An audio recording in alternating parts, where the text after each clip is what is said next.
Evening.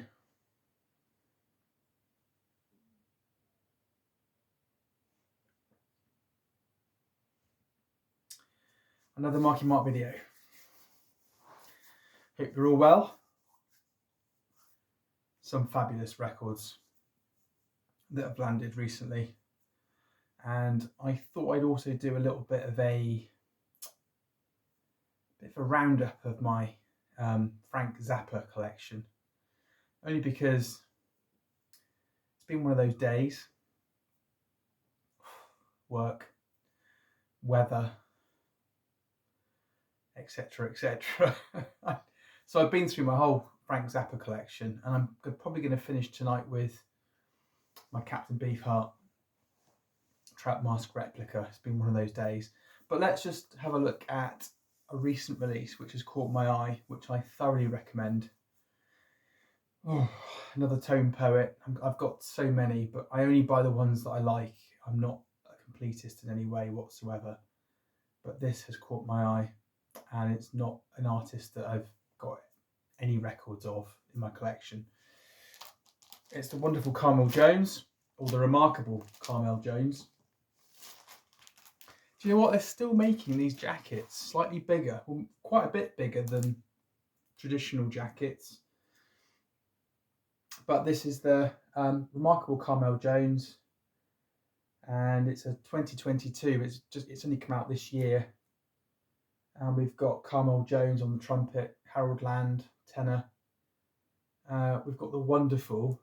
I'm only chuckling because I like the bassist here, Gary Peacock. Gary Peacock featured on. He's famous bassist, but he featured on the Bill Evans Trio 64, I think it is, and I absolutely love. He's all over the place. It's great. And we've got Leon Pettis on drums. Pettis on drum. I think it's the Pacific Jazz Records label that made these. Originally made these jackets quite larger but they are too big. So I've had to kind of split an outer cover to make it fit, but I still hood them to keep any dust and muck away. But this is a great record. This is really good. The first track is called "I'm Gonna Go Fishing," and it's really good. It's really spot on for as you'd expect for a tone poet. There's the hype sticker. Kevin Gray cut from RTI. There's the back of it, if you can see it. Yeah, I mean, what I like about this series is they sort of pick on artists that sometimes are a bit unknown. They did the what they did. They've done a few that are like, what's that? And Carmel Jones is probably in that category. Died when he was in his, I think he was like early. He died in the early 90s or mid 90s. I think he was in his like early 60s or something.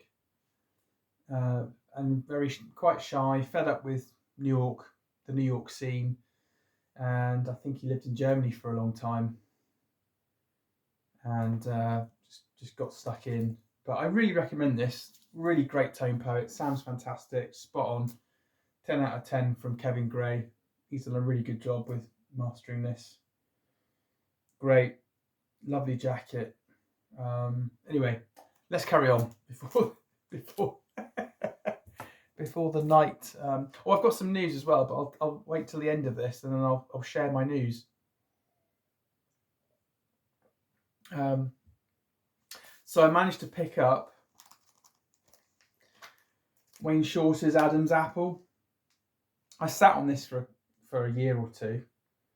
Came out reissued in 2022. And we've got the wonderful Herbie Hancock on piano, Reginald Workman on bass, Joe Chambers on drums. And I don't know why I sat on it. I think think when I first heard it, I was like, oh, okay, yeah, And since his passing, I've gone over it a few times, and it's fantastic. That happens sometimes with jazz. There are certain jazz records in my collection where initially I'll have a listen and think, oh, crikey, that's not me.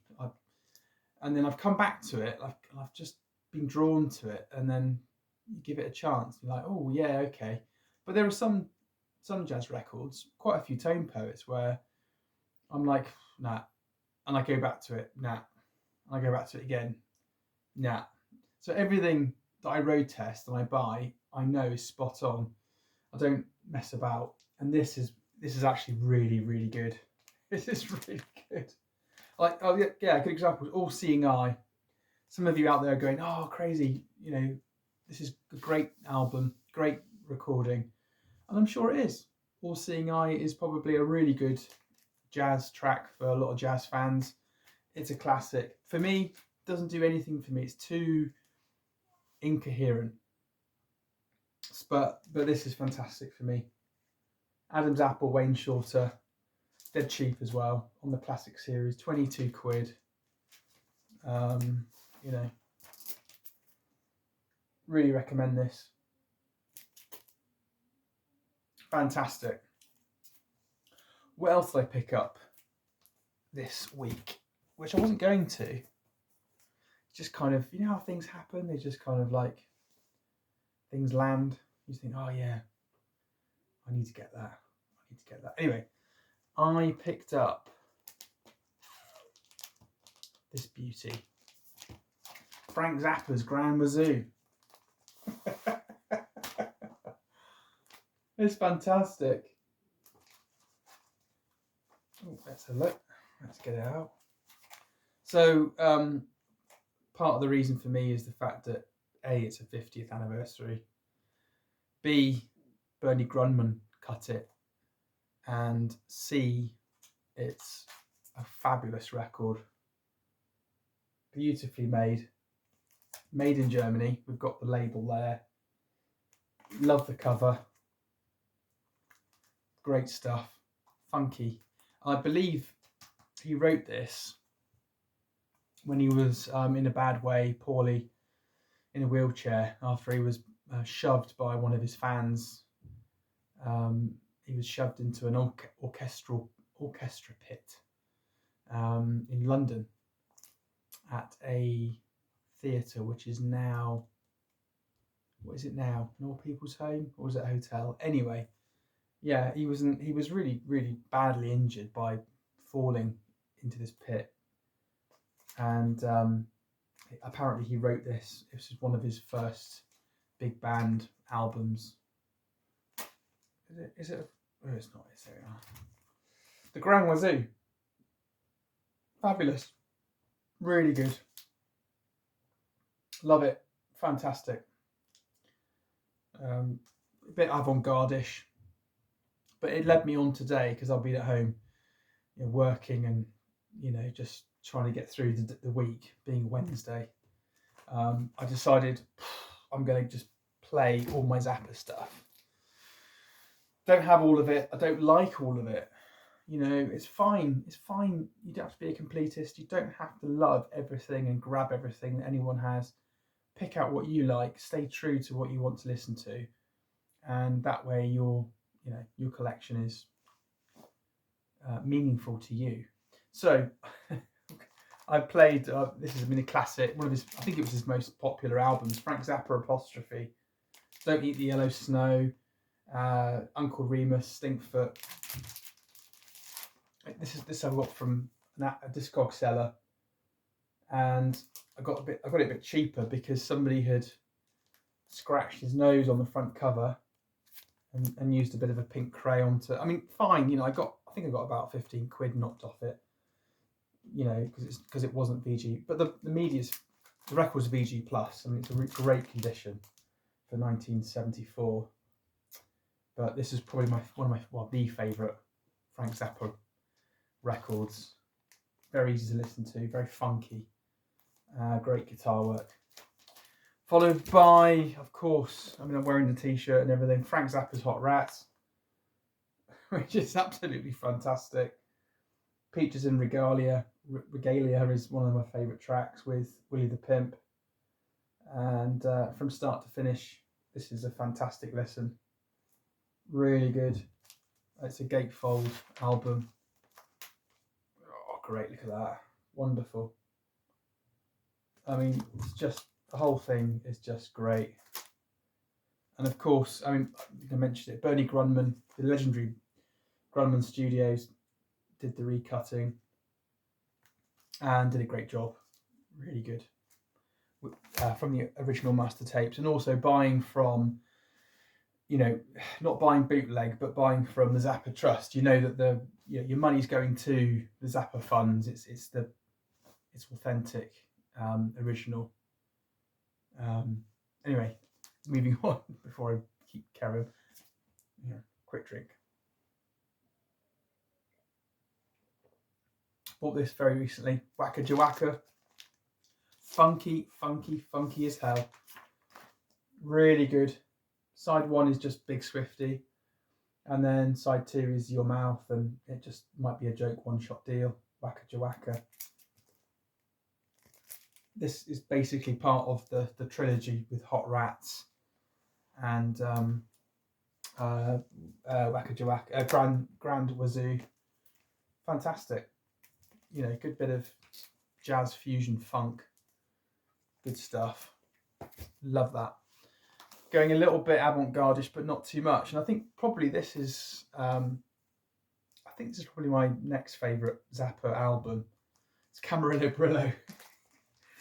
I was never really keen on all the kind of sex, the sex songs, the kind of craziness, but this is great. I mean, the bass line that drives this is great. Look at the artwork on this cover, and I've shown this before on a previous Marky-mark video. And Camarillo Brillo, Dynamo Hum is absolutely hilarious. It's very rude, very rude. I've got this on CD and I play it in the car, and my wife thinks it's hilarious, loves it. I think she loves it. 50-50, Dirty Love, Zombie Woof is just great. The guitar work in that is funky as hell. It looks like John Peel on the back there, but it's not. I don't think it is.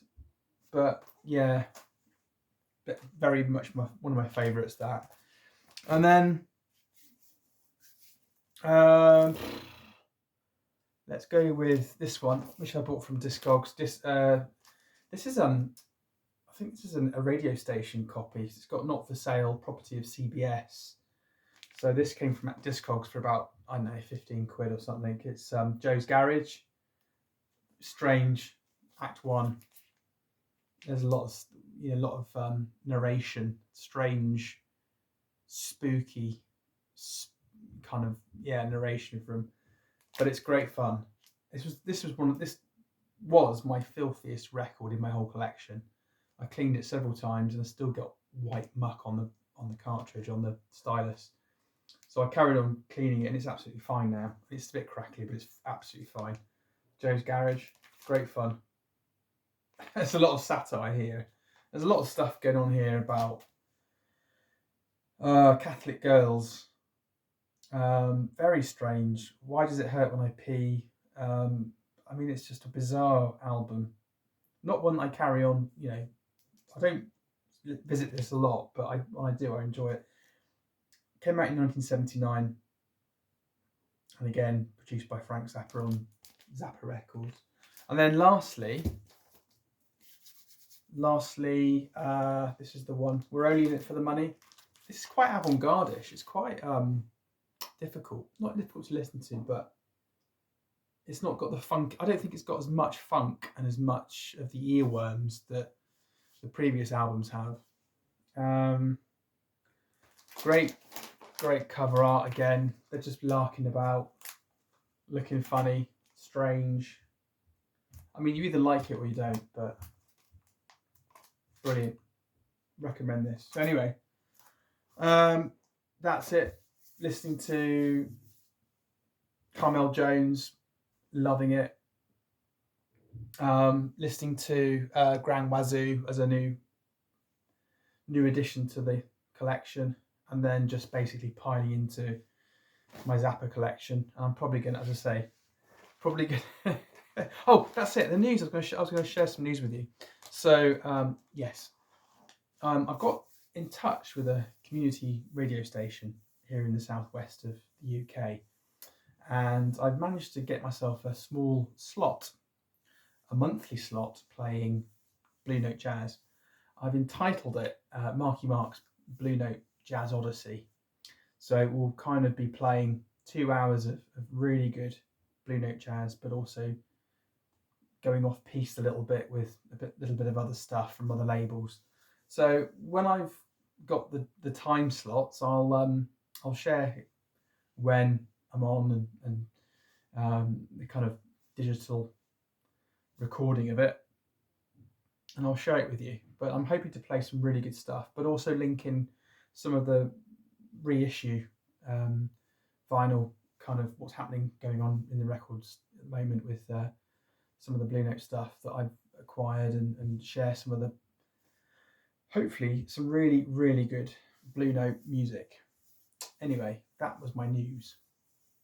Hopefully I'll pull it off, and hopefully it'll be well received, and a bit nervous, but should be good fun, lots of fun, and we're looking forward to hearing feedback. And if you like, subscribe and all that bollocks. If you want to say hello, please leave me a comment. Love hearing your positive comments, and really enjoy what's happening at the moment. Lots of stuff happening. We've got the new, we've got the Miles Davis coming out, haven't we? OJC doing a new reissue of that, and I'm hoping, I hope they do the Bill Evans Sunday at the Village Vanguard, because at the moment there is not a readily available audiophile reissue of that. Acoustic sounds, it's hundreds and hundreds of pounds, and that should be a recording that everyone will be able to get hold of, a really good, decent quality reissue of. Anyway, I've said enough. It's Wednesday night, and thank you very much. Speak to you soon. Take care. Bye.